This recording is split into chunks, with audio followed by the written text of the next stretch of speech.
Bonjour à tous, on va vous présenter un cas qu'on a réalisé avec Advisors. Dont tout le monde connaît la marque Tinder. Je vais replacer rapidement le contexte. Lancement d'une nouvelle fonctionnalité au sein de l'application. Lancement piloté par le central à Los Angeles. Comment je relais cette opération localement. Donc en l'occurrence, c'est un cas allemand. Mais la problématique s'est posée sur l'ensemble des pays, donc France, UK, Allemagne, Inde, Corée du Sud ou bien le Brésil. Je vais rebondir sur le début de la présentation. Évidemment, YouTube, c'est la télé, c'est la puissance de la télé.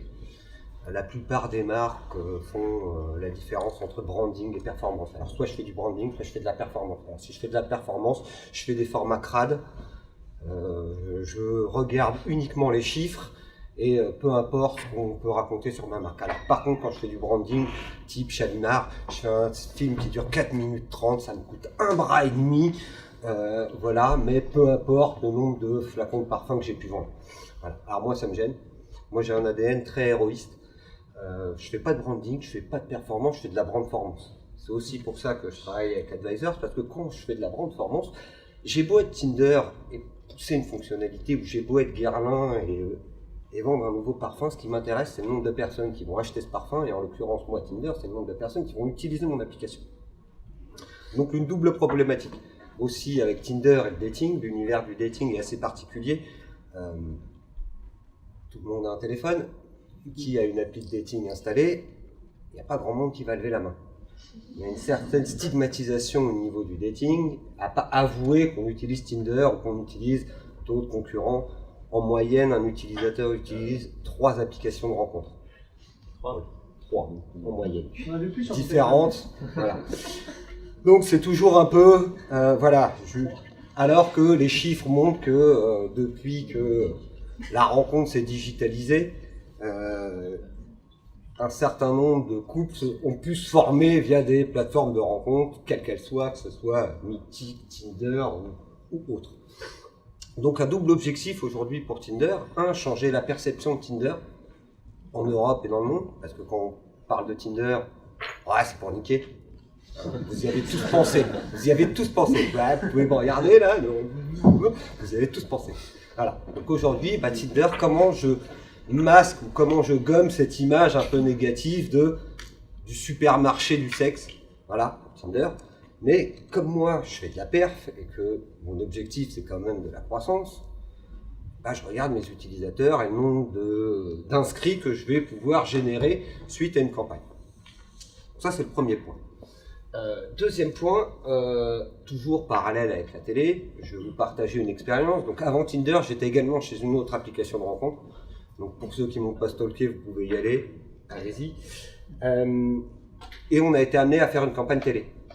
Donc quand vous faites une campagne télé, si vous voulez mesurer votre notoriété ou l'impact de votre campagne télé, qu'est-ce qui se passe? Vous faites appel à Harris Interactive ou consorts pour faire une étude de notoriété. Donc avant votre campagne, vous faites votre étude, et après votre campagne, vous faites votre étude. Ça vous coûte pas moins de 50 000 €.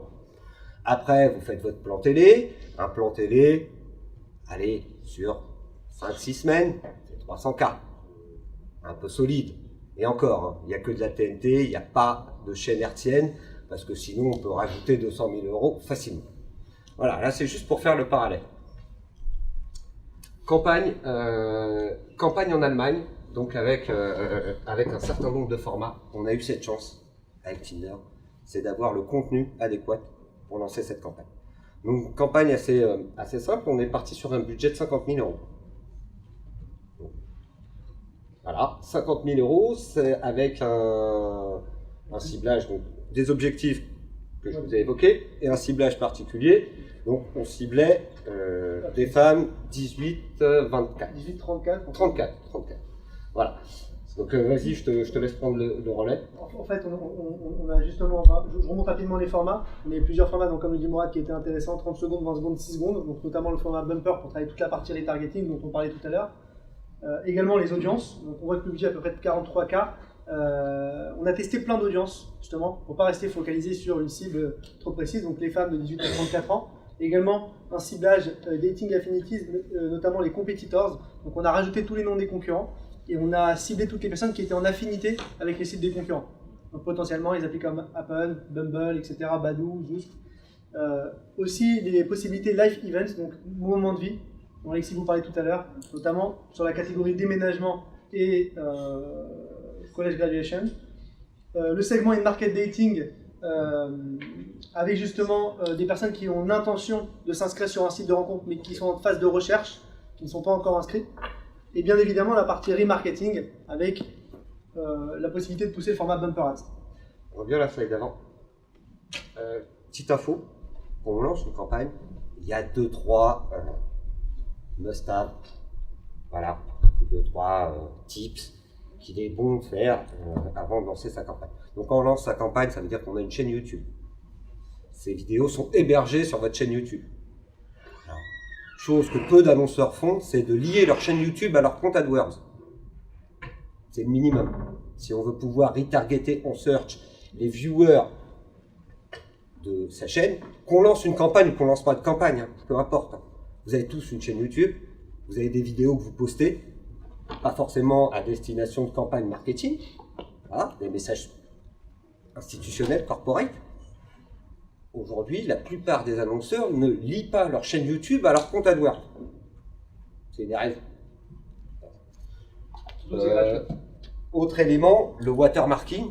On a une vidéo, on a la possibilité d'ajouter en surimpression sur sa vidéo des liens cliquables. C'est toujours le souci de la vidéo, bah ouais, je peux pas cliquer, comment je sais ma paire, je peux pas cliquer. Là, les liens ils sont cliquables et on peut les customiser. Ça, c'est aussi des must-have quand on gère sa chaîne YouTube, des petits tips qui font qu'on va améliorer la performance de sa campagne. Et c'est le format Preview for Action, dont on parlait tout à l'heure, qui permet de rediriger ici vers le site web. Petit élément, le logo présent en permanence, donc on respecte les codes du digital. Évidemment, je ne suis pas en télé, je ne vais pas attendre 1 minute 40 avant de dire coucou, c'est moi Tinder. Voilà. Autre parallèle, on aurait pu me dire, bah, bon, c'est bien, vous faites du YouTube, mais pourquoi vous ne faites pas du Facebook? Parce que moi, payer la vue à 3 secondes, je ne sais pas pour vous, ça m'emmerde. Voilà. Parce que sur Facebook, il faut savoir que vos vues, vous les payez au bout de 3 secondes. Donc ça veut dire que 1, 2, 3, certes, on peut dire beaucoup de choses, mais la plupart du message n'est pas passé, et on vous facture plein pot pour des vues qui ne sont pas réellement vues. Donc voilà aussi pour ça que je vais sur YouTube versus Facebook, ou Insta, ou d'autres plateformes. Un ambassadeur Google. J'ai même plus besoin de bosser. Attention, on va de Facebook quand même. Et là justement, bah, c'est comment nos ciblages ont réagi en fait. Je suis multi-channel, mais quand j'aime bien, je change pas une équipe qui gagne. Ça c'est justement les ciblages qui ont mieux marché, notamment au niveau du taux de vue. On se rend compte que le taux de vue est hyper important, notamment pour le ciblage affinitaire basé sur les concurrents, qui a très bien marché. Aussi assez étonnant, le ciblage des parents. Donc potentiellement les parents cherchent trouver un nouvel élan. Donc ça c'est potentiellement intéressant. Les femmes de 25 à 34 ans. Et après on a différents ciblages et les taux de vue. Et ce qui est important, c'est qu'on avait un taux de vue moyen de 35%. Et sur le marché du dating, on est à 21%. Donc on a fait un plus de 69% par rapport à l'industrie du dating. Ce qui fait que les vidéos étaient très engageantes et que la cible était bien trouvée. Donc ça c'est quelque chose qui a été pertinent justement pour montrer qu'on faisait mieux que la concurrence. Et justement, comme disait Mourad, on n'attend pas 3 ans avant d'avoir les résultats, on les a tout de suite. À la télé, on attend longtemps avant d'avoir les chiffres. Là, on les a tout de suite. On sait qu'on a un taux de vue, qu'on est meilleur que la concurrence. On le voit immédiatement. En plus, Tinder, c'est une app de dating. Bon, ils ont récemment lancé leur site de rencontre avec Tinder, leur site en ligne desktop avec Tinder Online. L'ADN est applicatif, ouais. Donc il y a des applis Tinder. Et depuis récemment 6 mois, c'est octobre-novembre, on a mis en ligne une version browsing, donc une version cross-device. Donc aujourd'hui, vous pouvez swiper derrière. Vous pouvez le faire au bureau, par exemple. Ouais, voilà, vous pouvez swiper derrière votre ordinateur au bureau. Vous pouvez swiper sur votre téléphone sans sans avoir l'icône installée. Hein. C'est pour tous ceux qui n'ont pas envie d'installer l'app.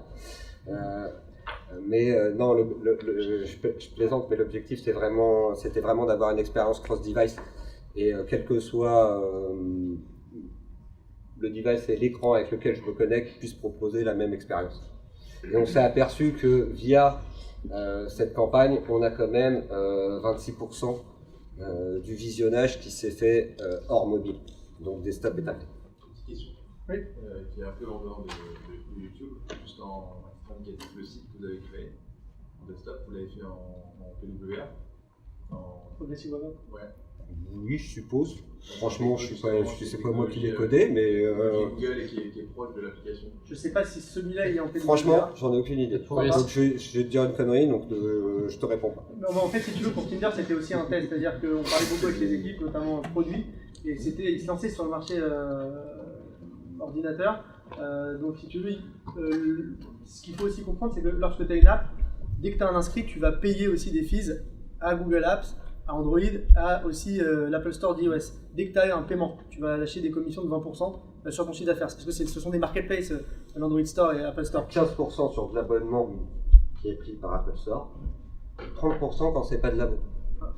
Donc c'est des montants intéressants. Donc potentiellement c'était un enjeu stratégique de se lancer rapidement sur le browser. Pourquoi? Parce que directement certaines personnes qui cherchaient sur l'ordinateur pouvaient s'inscrire et ils n'allaient pas payer derrière. Donc si tu veux, je pense pas qu'ils ont lancé Progressive Web App, ils ont voulu y aller rapide et ce sera une des questions. Et t'as pas de rupture dans ton tunnel de transfo. T'évites de passer par le store, t'évites ton ASO, t'évites plein de choses. Après juste Progressive Web App, c'est vraiment une solution qui est dédiée au mobile pour adapter, plutôt que de développer une app, parfois peut générer des contraintes, parce qu'une app c'est très difficile à travailler d'un point de vue marketing. D'ajouter en fait des fonctionnalités d'application à votre site web mobile. Donc la possibilité d'avoir l'icône en fond d'écran, la possibilité d'avoir un certain nombre de parties de votre site qui est disponible hors ligne, le paiement, etc. qui arrive, donc des fonctionnalités d'application sur votre site mobile. La partie brand lift. Point important, hein, la partie brand lift. Ce que disait Alexis tout à l'heure. Ce que disait Alexis tout à l'heure. Pour nous, marque, c'est hyper important. Voilà, j'ai exposé, j'ai fait la campagne. Aujourd'hui, quel est l'impact de cette campagne? Quel est l'impact sur la notoriété? Quelles considérations les utilisateurs ont pu avoir avec la marque? On a un volume de répondants qui est assez significatif, 6000 pour Brand Consideration et pareil, même niveau pour Adricole, avec un taux de réponse d'une douzaine de pourcents, donc c'est plutôt sympa. Quand je m'adresse à quelqu'un qui fait que du branding et que j'arrive avec des chiffres comme cela, aujourd'hui, le country manager en Allemagne, il est satisfait d'avoir ce type de données. Et ce qui est intéressant, c'est surtout les questions qu'on a posées à des personnes qui étaient dans notre cible mais qui ont été exposées à la pub ou des personnes qui n'ont pas été exposées à la pub mais qui sont également dans notre cible. On leur a dit, notamment pour le Adricole, est-ce que vous avez vu dernièrement une publicité d'une marque ci-dessous? Si oui, cochez la marque, etc. Et donc potentiellement on mettait Tinder avec d'autres marques concurrentes. En l'occurrence, c'était Lovoo, Badoo et Hasard. Exactement. Donc là, pour ceux qui ne connaissent pas les applis. Ouais. Et pour la partie notoriété de marque, c'était parmi les marques suivantes, laquelle vous connaissez. Et donc là, c'est purement notoriété. On a posé la question à un groupe exposé, un groupe non exposé de la cible. Et ce qui est intéressant, c'est notamment pour les deux vidéos principales. Ça, c'est une des vidéos sur la partie notoriété de marque. Donc une vidéo de 30 secondes. On avait un taux de vue qui était de 35%, donc c'est plus 69% par rapport au benchmark sur le dating. Et cette vidéo a un impact de plus 21% sur la grande considération, sur la notoriété de marque. C'est-à-dire que lorsqu'on posait la question à un groupe exposé par rapport à un groupe non exposé, on avait ce qu'on appelle un uplift de plus 21%. C'est-à-dire que les gens disaient « oui, je connais Tinder », et pourtant c'était un groupe qui est dans la même cible. Mais un avait été exposé à la pub, un autre non. Donc plus 21% d'impact sur la notoriété. Je sais que vous connaissez tous la fonctionnalité, mais je vous l'explique quand même. C'était la possibilité d'envoyer des messages animés pour pousser au bon comportement au sein de l'appli. Donc une fois qu'on a matché au sein de l'appli, qu'on est en discussion avec une autre personne, si la personne se comporte comme un goujat, on avait la possibilité par exemple de lui envoyer un verre d'alcool, en l'occurrence c'était du martini, un verre de martini, et ça unmatchait automatiquement, donc ça coupait la communication directement. Donc c'est comment on a matérialisé in real life cette fonctionnalité, et en l'occurrence, on ne montre pas la vidéo, mais le gars se prend un verre d'alcool en plein visage. Autre vidéo, une des vidéos de la campagne, donc là sur la partie ad recall, donc là c'est sur l'impact du message publicitaire. Donc on a posé la question à un groupe qui a été exposé à la pub et un groupe non exposé, et on leur a dit, est-ce que vous vous souvenez avoir vu récemment une publicité Tinder ou non? Et on se rend compte qu'on a un impact de plus de 300% d'uplift, donc les gens se disaient oui, je me rappelle de cette publicité, et on verra notamment, c'est parce qu'on a exposé énormément de fois la pub. Il y a eu 11 impressions par personne. Le but c'était vraiment d'ancrer ce message, cette nouvelle fonctionnalité dans la tête des consommateurs qui étaient qualifiés, qu'on avait défini. Et aussi un taux de vue de 38%, donc plus 80% par rapport au benchmark, qui était assez intéressant. Et au global, cette opération, c'était plus d'1 million d'utilisateurs uniques exposés, avec une fréquence d'en moyenne 7,3 impressions par utilisateur. Ce qui n'est pas énorme, hein. C'est l'équivalent d'une répète en télé. Voilà. De toute façon, c'est la répète qui fait le job. Hein. Il y a rarement de transfo instantané suite à la première exposition au message. Donc, le fait de pouvoir répéter et de jouer avec cette fréquence en fonction des résultats aussi, c'est important, c'était important pour nous.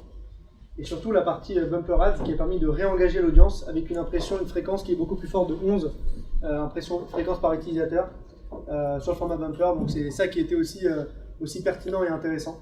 Donc voilà, l'objectif c'était ici vraiment d'avoir une OP qui était séquencée, des publicités de 30 secondes, du remarketing bumper ads, et vraiment justement pour engager le consommateur et faire en sorte qu'il puisse valider un maximum d'inscriptions.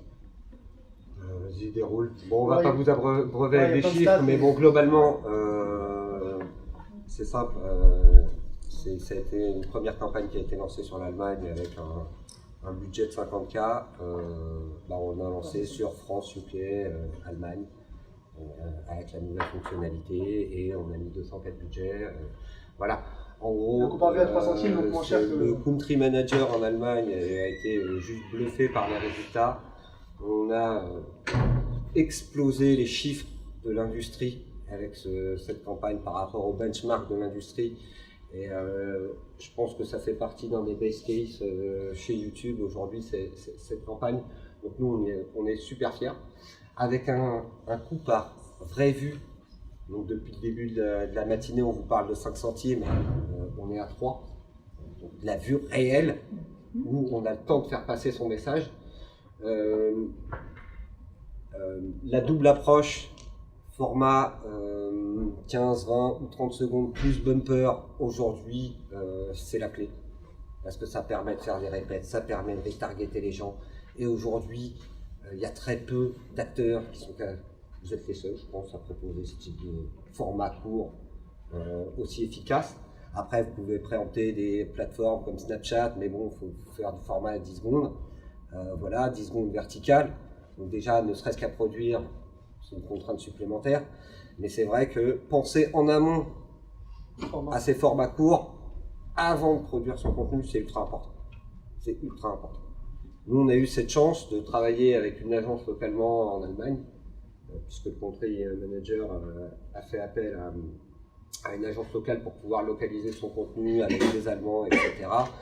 Et on a produit pas loin de 34 formats. Pas pour forcément des coûts excessifs, puisque c'est souvent des shortcuts. Mais il faut les prévoir en amont. C'est sûr que si vous faites appel à votre boîte de prod qui a produit son format long et que vous la rappelez 2 semaines après en lui disant au fait j'ai besoin d'un 6 secondes, il va vous refacturer, évidemment. Sauf que si vous l'avez prévenu avant, c'est compris dans votre prestation générale.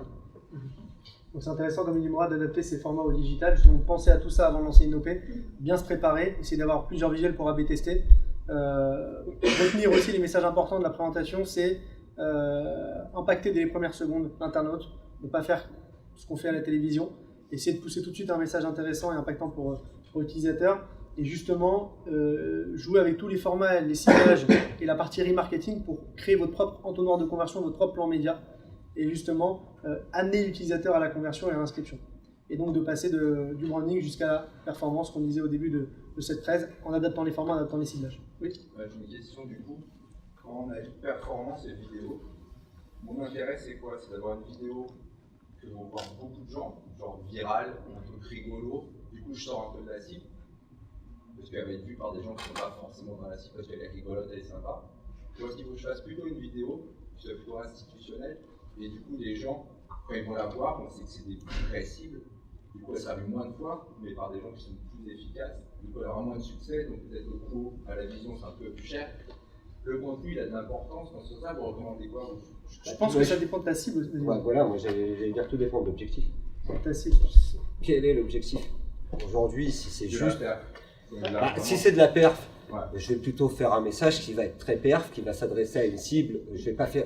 L'objectif, c'est pas de faire du reach, c'est pas de faire du volume. Viral, quoi. Oui, mais quand je fais du viral, je fais du volume. Ouais. Donc ça veut dire que j'ai un certain nombre de déperditions. C'est exactement. Voilà. Donc, quand je fais de la perf, ce que je veux, c'est éviter la déperdition. Après, Mais... Non mais tu as totalement raison. Juste une chose qu'il faut quand même, peut-être un mythe qu'il faut peut-être mettre de côté digital, la viralité, ça n'existe pas. Si vous arrivez à générer avec une de vos pubs un truc viral, vous appartenez à un petit pourcentage des gens qui arrivent par rapport à l'immensité du contenu qu'il y a sur le web, qui arrivent à générer de la viralité. C'est rarissime. Alors évidemment on le connaît tous, mais on connaît tous les vidéos qui sont virales, mais finalement si vous comptez sur la viralité, vous risquez de passer à côté de votre objectif. Et ce que ça amène derrière, c'est une réflexion par rapport au budget que vous allouez à votre marketing. Il y a deux gros postes de budget, c'est la créa et finalement ce qui va faire vivre la créa. Moi j'ai plutôt tendance à vous dire, mettez plutôt 10% du budget sur la créa et 90% sur le fait de le faire vivre. Parce que si vous vous dites, je vais mettre les 3/4 de mon budget sur la créa en me disant elle va être tellement super qu'elle va partir de façon virale, vous risquez d'avoir une vidéo qui finalement ne vit pas. Voilà. Et par ailleurs, la viralité et l'efficacité du budget, il faut toujours se rappeler d'une chose, c'est que votre vidéo, elle est toujours présentée, votre vidéo payante, elle est toujours présentée à la cible que vous avez sélectionnée. Donc il n'y a jamais de déperdition. En revanche, votre vidéo, elle est présente sur YouTube, et le fait de la présenter en payant uniquement à votre cible, si matière à viralité il y a, et finalement si ça attire d'autres personnes sur votre chaîne, alors c'est de l'organique, c'est du gratuit, mais tout ce que vous le dépensez sur votre cible. Et ce qu'il faut comprendre aussi, c'est justement pour répondre à ta question, moi sur YouTube par exemple, je prends le parti, je ne ferai pas une vidéo institutionnelle trop corporate. Pourquoi? Parce que YouTube c'est un levier de notoriété en premier lieu, on le voit, c'est un levier de haut de funnel, d'accord, qui permet de générer de la notoriété, de la visibilité sur ta marque.